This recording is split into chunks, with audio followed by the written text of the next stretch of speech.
नमस्कार, मैं doctor PM Tripathi, director वैद आईसीएस लखनऊ।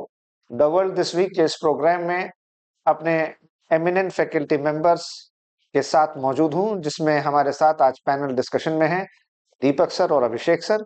हम लोग जानने की कोशिश करेंगे कुछ ऐसे तमाम सेंसिटिव और इम्पोर्टेंट इश्यूज के बारे में जिन पर हम अक्सर मीडिया में सुनते हैं, अखबारों में लिखते पढ़ते हैं और तमाम जगहों से अब उस पर कानूनी प्रक्रियाएं भी शुरू हो रही हैं।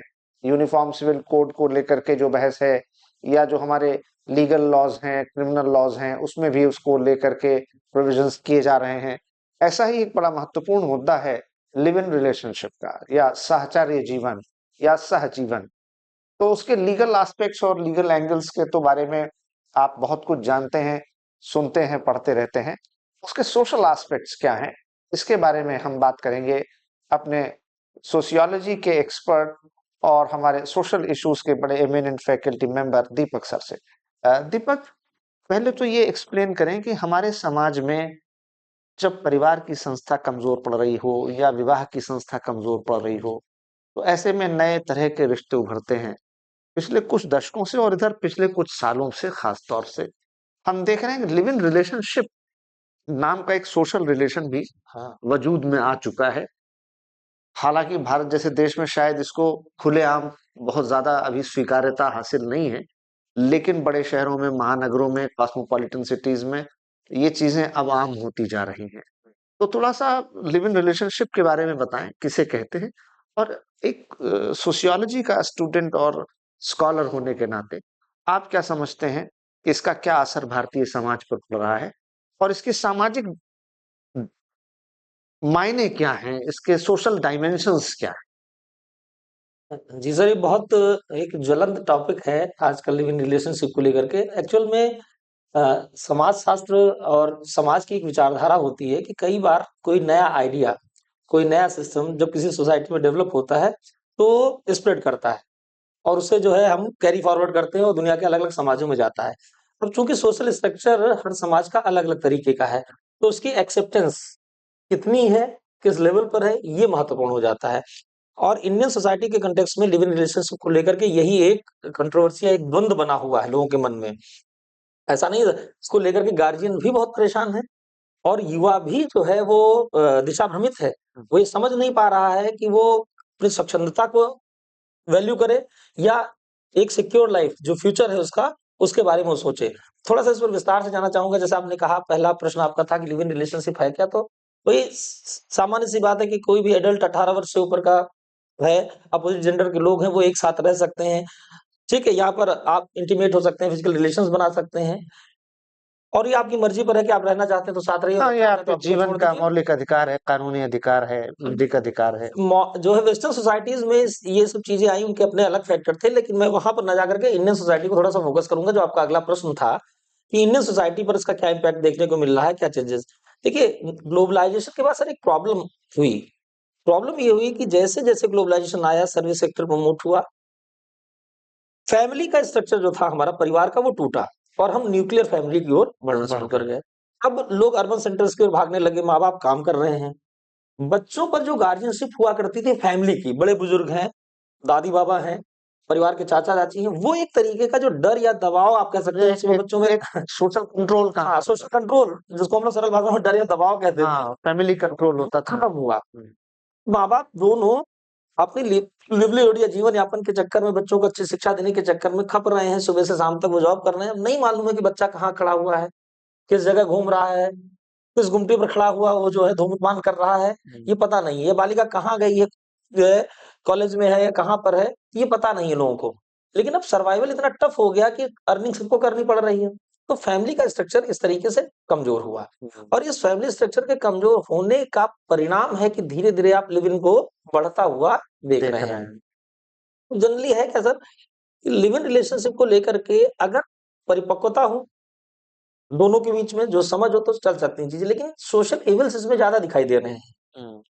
सही बात। क्योंकि इसका जो उद्देश्य है वो विवाह की तरह पवित्र नहीं है। मैरिज जैसा इंस्टीट्यूशन भी कमजोर हो रहा है और विवाह जैसी पवित्रता भी नहीं है। मैं 7 जन्मों का साथ की बात आप करते थे, उन लोगों की विचारधारा ये कि एक जन साथ रह ले वही बड़ी बात, 7 जन तो बहुत बड़ी बात हो गई। और हिंदू रिलीजन में तो होली यूनियन है, हाँ, उसको पवित्र बंधन मान है। कर चलते थे सर हम लोग, और इसी व्यवस्था से आज तक समाज हमारा चला आया है।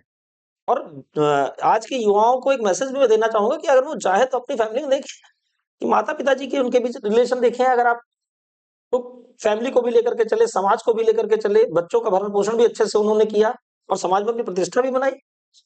वो उस समय तो ये सारी चीजें मौजूद नहीं थी, वो विवाह जैसे पवित्र रिश्ते में बंधे, उन्होंने संबंधों की वैल्यू करी। पवित्रता का मतलब रिश्तों की वैल्यू से है। लिव इन रिलेशनशिप एक अपॉर्चुनिटी जैसी लगती है, क्या भाई हमें एक मौका है तो हम अपनी, इसको मजे की बात यह है कि आज का युवा उसे अपनी स्वच्छंदता से जोड़ता है। वो कहता है हम पर बंदिशें नहीं होनी चाहिए, उनको स्वतंत्रता मिलनी चाहिए। और एक्चुअली वो स्वतंत्रता का मतलब लिबर्टी से है कि परिवार का दबाव नहीं होना चाहिए। अब हम अर्न कर रहे हैं, मैं सर्विस सेक्टर में काम करता हूँ, अब हमारी लाइफ है, अब सैटरडे है, वीकेंड है, हम चिल करेंगे, हम किसी के साथ रहते हैं, ये हमारा अधिकार होना चाहिए।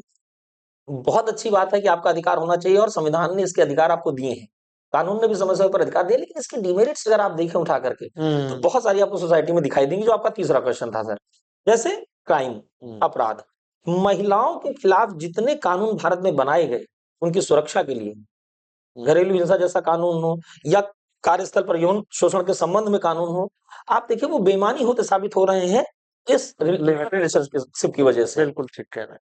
केस सर आया था दिल्ली के अंदर, ये बहुत चर्चित केस भी रहा, श्रद्धा का, जिसमें फ्रिज में उसके टुकड़े रखे गए। उसके बाद एक साक्षी का केस आया जिसपे रोड पर जो है इसको मर्डर किया गया। सर तमाम सारे कंट्रोवर्शियल केस आपको देखने को मिल रहे हैं, क्योंकि बच्चों की उम्र परिपक्वता की ओर नहीं है, युवा है, जोश ज्यादा है, संबंधों को लेकर के उनके अंदर वो फीलिंग नहीं, वो भावना नहीं जिससे वो लंबे समय तक अपने जीवन को जिए। अब होता क्या है कि इसमें थोड़े समय बाद एक प्रेशर क्रिएट होना शुरू हो जाता है, जब इम्बैलेंस की स्थिति क्रिएट होती है रिश्तों को लेकर के। अब वो प्रेशर जिस तरफ से भी क्रिएट होता है, सामने वाला उस प्रेशर से निकलने के लिए, अपने बचाव के लिए तरीके अपनाता है, और उन तरीकों में ज्यादातर वो उन्हें अपराध की ओर लेकर के जाते हैं। मैं उस पर बहुत खुलासा नहीं करना चाहूंगा, आप समझ गए होंगे, आप जो दर्शक हमारे देखेंगे वो भी समझ जाएंगे हाँ, कि मैं लोग किस समझदार हैं। तरीके के मुद्दों की बात कर रहा हूँ आपसे। तो समस्या ये है कि इंडियन सोसाइटी को क्या रोका जा सकता है? तो रोका नहीं जा सकता। ऐसा कोई कानून भी हमने लिव इन रिलेशनशिप को कोर्ट ने कहा है कि वैलिड, भाई वयस्क हैं तो रह सकते हैं, लेकिन उसके संबंध में अभी तक हमारे पास न कोई व्यवस्थित कानून है, न कोई व्यवस्था। हालांकि उत्तराखंड सरकार ने एक लॉ बनाया, उन्होंने कहा कि हम वेरीफाई कराएंगे, माँ बाप से पूछेंगे कि आपके बच्चे रह रहे फिर हैं वो कैसे लिव इन रिलेशनशिप का उनका पर्पज भी डिफीट हो जाएगा। डिफ्यूज हो जाएगा। ऐसे मुझे नहीं लगता सर, मैं बहुत प्रैक्टिकल बात बताऊं, मकान मालिक जहाँ किराया 10,000 ले रहे होंगे, वहां बच्चा 2,000 3,000 बढ़ा के देगा उनको, और बिना बताए, क्या भाई हुआ नहीं था कि नौकर अगर आप घर में रखते हैं तो उसका वेरिफिकेशन पुलिस से होना चाहिए? कहाँ होता है? कहाँ होता है? कितने सारे अपराध इस संबंध में देखने को हमें मिलते हैं। मुझे नहीं लगता कि जब तक इसमें कोई ठोस कानून बनाया जाएगा इसे रोका जा सकता है। देखिए, मैं लिव इन रिलेशनशिप के अगेंस्ट नहीं हूं, उसे बुरा नहीं मान रहा हूं, ना बुरा कह रहा हूं, लेकिन उस प्रकार की मेच्योरिटी या परिपक्वता भी व्यक्ति के अंदर होनी चाहिए जिस हाँ, और तरीके से रिलेशन और सोसाइटी के लिए रिस्पॉन्सिबिलिटी भी होनी हाँ, कि आपका भाई रोल सोसाइटी के प्रति भी है, फैमिली के प्रति भी है। चाहिए। आप अपने जीवन को किसी एक व्यक्ति के प्रति समर्पित करके बाकी लोगों को ताक पर नहीं रख सकते, बिल्कुल। तो आपको उन्हें लेकर के चलने की जरूरत होगी। अच्छा, इसमें बड़ा एक कंट्रोवर्सी सर और भी हो जा रही है कि एक लव जिहाद का एंगल भी जोड़ दिया गया इसके साथ में है, बड़ा चर्चा में रहता है, न्यूज चैनल की डिबेट में ये शब्द बार बार आता है, इसमें बड़ी सारी कंट्रोवर्सी हो रही है। अब अगर इसे कुछ इस तरीके का एंगल दिया जाता है तो भावनाएं और ज्यादा उद्वेलित होती हैं, और ज्यादा भड़क जाती हैं। तो अभी एक केस था 2010 का, विजय रंगनाथन का केस है, भारत मत बनाम, जो मुझे याद आ रहा है सर, उसमें ये बात भी कही गई कि लिव इन रिलेशनशिप से अगर कोई संतान है तो वो लीगल एयर नहीं मानी जाएगी, मतलब उसको इंसेस्टर प्रॉपर्टी में राइट नहीं होगा, पैतृक संपत्ति में अधिकार नहीं होगा। अगर आपकी कोई एक्वायर्ड प्रॉपर्टी है तो उसमें आप अधिकार दे सकते हैं। लेकिन अभी भी एक व्यवस्थित कानून जो लिव इन को लेकर के एक स्ट्रक्चर्ड फॉर्म में है वो नहीं बना, और ना बनने के पीछे एक कारण मुझे जो समझ में आ रहा है थोड़ा सा, वो ये है कि सोसाइटी में ही अभी इसकी एक्सेप्टेंस नहीं है, मान्यता नहीं है। बिल्कुल ठीक बात दो एज ग्रुप हो चुके हैं समाज में, एक बिलो 30 35 और एक एबव। एबव में जो लोग हैं वो इसको चाहते नहीं है, बिलो वाले इसी सिस्टम के साथ जाना चाहते हैं। तो वो एक समाज में ही एक तरीके का एक वैचारिक द्वंद के साथ साथ एक आयु आधारित द्वंद भी चल रहा है, जो देखने को मिल रहा है। बिल्कुल ठीक कह रहे हैं। तो हम लोग एक सोशल ट्रांजिशन से गुजर रहे हैं, जैसा कि आपको हमारे एमिनेंट फैकल्टी एक्सपर्ट सोशियोलॉजी में उन्होंने उसके सोशियोलॉजिकल डायमेंशंस, फैमिली और सोशल इश्यूज और रिलेशंस के बारे में बताया। अब हम अपने दूसरे एक्सपर्ट की तरफ चलते हैं। बात करेंगे आजकल देश में रेफ्यूजी क्राइसिस पूरी दुनिया में है और भारत उससे अछूता नहीं है। वो रोहिंग्या शरणार्थी हों, चिकमा शरणार्थी हों, अवैध बांग्लादेश या आस पड़ोस के देशों से आए हुए लोग हों, अमेरिका, यूरोप सभी आजकल शरणार्थी के संकट से जूझ रहे हैं, जहां न सिर्फ अपराध और आतंकवाद जैसी घटनाएं बढ़ रही हैं, बल्कि कानून व्यवस्था को लेकर के भी इन शरणार्थी समूहों और अवैध घुसपैठियों के द्वारा समाज में एक अव्यवस्था पैदा की जा रही है। देश की एकता, अखंडता और संप्रभुता के लिए भी इससे खतरा पैदा हो गया है। तो हम जानना चाहेंगे अपने एक्सपर्ट अभिषेक सर से कि सबसे पहले ये रेफ्यूजी क्राइसिस क्या है और खास तौर से भारत के संदर्भ में हम इसको शरणार्थियों का संकट और अवैध घुसपैठियों दोनों को लेकर चलेंगे, क्योंकि अगर आप शरणार्थी हैं तो हम मान के चलते हैं कि आप कानूनन जो रास्ता है उस तरीके को आप अपना करके आए, लेकिन अगर आप अवैध घुसपैठी हैं तो समस्या कहीं ज्यादा गंभीर है।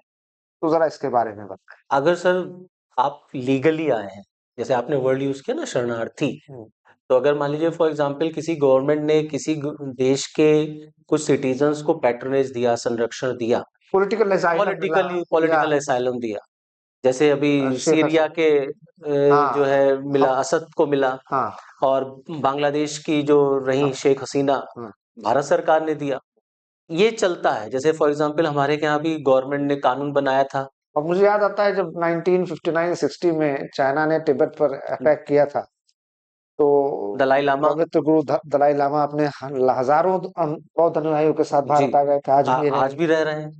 तो ये तो इशू रहता ही रहता है हमारे यहाँ। जैसे मैं कह रहा था सर कि अभी कानून भी बना है कि जो आपके जो रिलीजियस माइनॉरिटीज हैं पाकिस्तान, अफगानिस्तान और बांग्लादेश के, वहां पर अगर उनके ऊपर कोई अत्याचार हो रहा है तो अगर वो इंडिया आएंगे तो हम उनको शेल्टर देंगे। तो ये तो लीगल तरीके से होता है। एक होता है इलीगल तरीके से, रात के अंधेरे में चले आए, बॉर्डर क्रॉस करके चले आए, किसी तरीके से चले आए, जिसको आप डंकी रूट कहते हैं। ये एक बहुत बड़ी समस्या है अक्रॉस द ग्लोब। फिल्म भी बनी है डंकी, एक फिल्म भी आई थी। और ये समस्या सिर्फ भारत की नहीं है सर, अक्रॉस द ग्लोब है। जैसा आपने कहा, अभी अमेरिका में इलेक्शन हुआ तो इसका इशू छाया हुआ था। मुझे याद आ रहा है जब ब्रिटेन यूरोपियन यूनियन से अलग हुआ था सर, ब्रेक्जिट जब हुआ था 2015। हाँ, तो प्रोसेस चला था तब से, अलग 20 में हुआ था। तो उसमें भी जो ये इलीगल इमिग्रेंट्स का इशू था, ये बहुत मैटर करता था कि जो भी यूरोप में लोग गए थे, तो उसमें जो अमीर देश के लोग थे, वो लोग जैसे ब्रिटेन है या तमाम और जो रिच कंट्रीज थे यूरोपियन यूनियन के, उनसे कहा गया कि आप इनको संरक्षण दीजिए। तो जब किसी को आप संरक्षण देते हैं, कोई आपके घर आता है, लीगली आए चाहे इलीगली आए, तो सबसे बड़ी प्रॉब्लम होती है रिसोर्स का बंटवारा। देश के जो संसाधन, आर्थिक भौतिक संसाधन है, प्राकृतिक संसाधन है, वो बांटने पड़ेंगे, उस पर असर पड़ता है, बांटने पड़ेंगे। प्लस धीरे धीरे फिर ये वोट बैंक का इशू बन जाते हैं। भारत जैसे देश में और बड़ी समस्या है।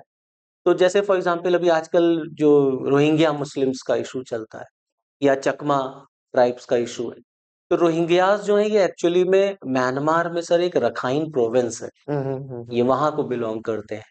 वहां पर इनके खिलाफ कुछ एट्रोसिटीज हुई तो ये वहां से माइग्रेट करके बांग्लादेश आ गए, बांग्लादेश से फिर ये माइग्रेट करके इंडिया में आ गए, वेस्ट बंगाल में चले गए, असम में चले गए। तो कोई क्यों छोड़ता है? क्योंकि उसको अच्छा जीवन चाहिए, नौकरी चाहिए, रोजगार चाहिए, व्यापार चाहिए, इसलिए वो दूसरे देश में जाता है जहाँ ये चीजें सुरक्षित और बेहतर जीवन की तलाश में आता है। तो अगर आप पाकिस्तान, इंडिया बांग्लादेश की तुलना करेंगे तो सारी चीजें इंडिया में अवेलेबल है। तो अब ये लोग आए, अब हमारी ये समस्या है कि हम लोग इसको वोट बैंक बना लेते हैं। अभी देखिए कल की न्यूज थी सर की जो ममता बनर्जी जी हैं, उनके जो भतीजे हैं अभिषेक बनर्जी, उन्होंने तो सीधे सीधे आरोप बीएसएफ पे लगा दिया कि बीएसएफ वाले जानबूझ के इनको बॉर्डर क्रॉस कराते हैं और वो जानबूझ के इनको भारत में ला रहे हैं, क्योंकि बीएसएफ का राइट है ना, हमारी एक प्रोफेशनल फोर्स पर ऐसा क्वेश्चन मार्क लगा दिया। अरविंद केजरीवाल लगा चुके हैं कि दिल्ली तक कैसे पहुंचे ये भाई, आएंगे तो बॉर्डर से ही आएंगे ना। हाँ, और दिल्ली से बॉर्डर बहुत दूर है, उड़ के तो नहीं आए होंगे। तो इसका मतलब बीएसएफ, और बीएसएफ सेंटर के अंडर आता है, तो इसका मतलब है कि बीएसएफ का फेल्योर है ये। तो अब आकर के रहने लग गए, तो ये लोग हमारी सिक्योरिटी एजेंसी का कहीं ना कहीं फेल्योर तो रहता है। अच्छा, इतना बड़ा बॉर्डर है सर हमारा बांग्लादेश के साथ, और बात ये भी है कि ये सिर्फ बॉर्डर स्टेट में नहीं है, ये जम्मू हाँ हाँ से लेकर के स्टेट है कन्याकुमारी across। तक हाँ सब जगह फैल चुके हैं। सर, जब आप बॉर्डर क्रॉस करके वेस्ट बंगाल में आए, आप असम में गए, तो 2 लोग यहाँ, तो 2 लोग जम्मू, 2 लोग यूपी, 2 लोग साउथ इंडिया, दिल्ली, हाँ। जाएंगे ही जाएंगे। अब वो पूरे भारत में फैल जाते हैं। हम्म। और जो आपने अभी ओपनिंग रिमार्क में कहा कि ये लॉ एंड ऑर्डर के लिए चैलेंज है, बिल्कुल चैलेंज है। जो आपके देश में जन्म नहीं लेगा, उसको आपसे कभी भी लगाव नहीं होगा। हम्म। हमने जन्म लिया है तो हमें इस देश से लगाव है, ये हमारा देश है, हम कभी भी इस देश के बारे में बुरा नहीं सोच सकते। जो बाहर से आएगा वो कभी इस देश को अपना मानेगा ही नहीं, वो फीलिंग ही नहीं फीलिंग नहीं आती, साथ। फीलिंग ही नहीं आती। हाँ। तो इसीलिए लगातार ऐसे लोग इन्वॉल्व होते हैं टेररिस्ट एक्टिविटीज में, लगातार ये लोग इन्वॉल्व होते हैं ड्रग ट्रैफिकिंग में, ह्यूमन ट्रैफिकिंग में, and they are involve in organised crime, terrorist activities में। और स्लीपिंग सेल्स की तरह। स्लीपिंग सेल्स की तरह काम करते हैं, स्लीपर सेल्स की तरह काम करते हैं ये लोग। इसलिए लगातार ये मुद्दा छाता है। बीजेपी गवर्नमेंट तो खुल के कहती है, अब उनको करना भी चाहिए कि सबको उठा के बाहर फेंकिए आप, वो हमारे नहीं है, एनआरसी जाने। की बात शुरू हुई थी, हाँ, वो रुक गई और रुक असम गई, तक ही हाँ, रह गई। रह गई। तो उसको इम्प्लीमेंट करना चाहिए। असम में भी अभी तक तो पूरी तरह हो और नहीं। नहीं हुआ सर, नहीं हुआ, बिल्कुल नहीं हुआ। और अभी देखिए अमेरिका में 1 तारीख को ही 3 टेररिस्ट अटैक हो गए। हाँ, 2025 की हाँ, शुरुआत ही अमेरिका में आतंकी आतंकी धमाकों के आतंकी साथ। हमलों से हो गई। न्यू ईयर तो उनके लिए अच्छा नहीं रहा, और उसमें आउटसाइडर्स इन्वॉल्व हैं। हम्म। तो ये किसी भी देश की सोवर्निटी के लिए भी खतरा है, बिल्कुल संप्रभुता के लिए भी खतरा है, बिल्कुल। और बहुत सीरियस मैटर होता है। ये जो इलीगल इमिग्रेंट्स आते हैं, रिफ्यूजीज के नाम पर जो आते हैं। बहुत बहुत धन्यवाद।